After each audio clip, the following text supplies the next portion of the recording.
37.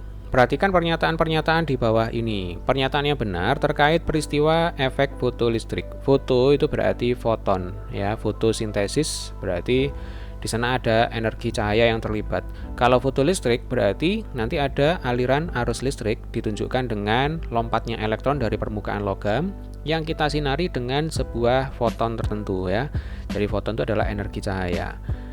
Nah, di sini ada 4 pernyataan. Tugas kita adalah mencari pernyataan yang benar terkait dengan efek fotolistrik. Rumus umum dari efek fotolistrik itu adalah energi kinetik sama dengan energi foton dikurangi W0, ya. W0 itu adalah fungsi kerja logam. Jadi EK itu adalah energi kinetik dari elektron, ya. Jadi kalau elektron lompat dari permukaan logam, dia bergerak dengan kecepatan tertentu. Nah, tentu dia memiliki energi kinetik tertentu juga. Kemudian EF di sini adalah energi foton. Lalu W0 ini adalah fungsi kerja logam. Fungsi kerja logam ini beda-beda, ya, tergantung dari logam yang kita gunakan.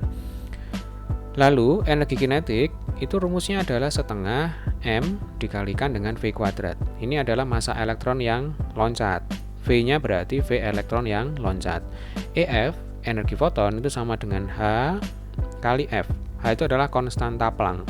F itu adalah frekuensi foton, ya, frekuensi cahaya yang kita gunakan. W0 itu adalah H kali F0. Jadi F itu tadi adalah frekuensi dari foton, ya. Nanti satuannya hertz. Kemudian F0 ini adalah frekuensi kerja dari logam. Frekuensi kerja logam satuannya ini juga hertz, ya. Untuk energi semuanya ini satuannya joule, ya. Nah, seperti ini. Oke. Sekarang kita akan cek nomor 1. Efek fotolistrik terjadi bila energi foton yang datang pada logam lebih besar dari fungsi kerja logam. Nah, dari rumus yang pertama kita tahu, ya, energi kinetik ini akan ada jika energi foton lebih besar dibandingkan dengan W0. Jadi nomor 1 itu adalah pernyataan yang benar, ya. Jadi ketika energi foton lebih besar dibandingkan dengan fungsi kerja logam, maka muncul energi kinetik dari elektron, sehingga terjadi efek fotolistrik, yaitu loncatnya elektron dari permukaan logam yang kita sinari dengan foton. Jadi nomor 1 benar. Nomor 2, kecepatan elektron yang lepas dari logam dipengaruhi oleh intensitas cahaya. Nah, intensitas cahaya tidak mempengaruhi kecepatan elektron, ya. Coba adik-adik lihat rumus yang kedua, ya. Jadi rumus yang kedua di sini setengah mv.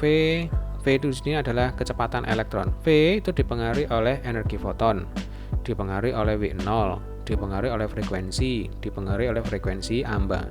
Sama sekali di sini tidak dipengaruhi oleh intensitas cahaya, ya.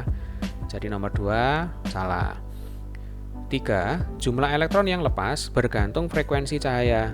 Nah, untuk jumlah elektron yang terlepas baru ini dipengaruhi oleh intensitas cahaya. Jadi tidak dipengaruhi oleh frekuensi cahaya, ya. Jadi intensitas cahaya di sini yang berpengaruh. Jadi semakin besar intensitas cahaya, maka jumlah elektron yang lepas juga makin banyak, ya. Jadi nomor 3 ini adalah pernyataan yang salah. Frekuensi cahaya itu hanya mempengaruhi apa tadi? Kecepatan elektron, ya. Jadi semakin besar frekuensi cahaya, maka kecepatan elektron akan semakin besar nilainya, atau energi kinetiknya akan semakin besar. Nah, sekarang kita ke nomor 4. Frekuensi cahaya yang mengenai logam harus sama atau lebih besar dari frekuensi ambang, ya. Nomor 4 ini betul, ya. Jadi ketika frekuensi foton, ya, ini sama atau lebih besar, ya, dibandingkan dengan frekuensi ambang, maka nanti terjadi efek fotolistrik. Jadi nomor 4 ini adalah pernyataan yang benar. Nomor 37 jawabannya adalah 1 dan 4, berarti ini yang C.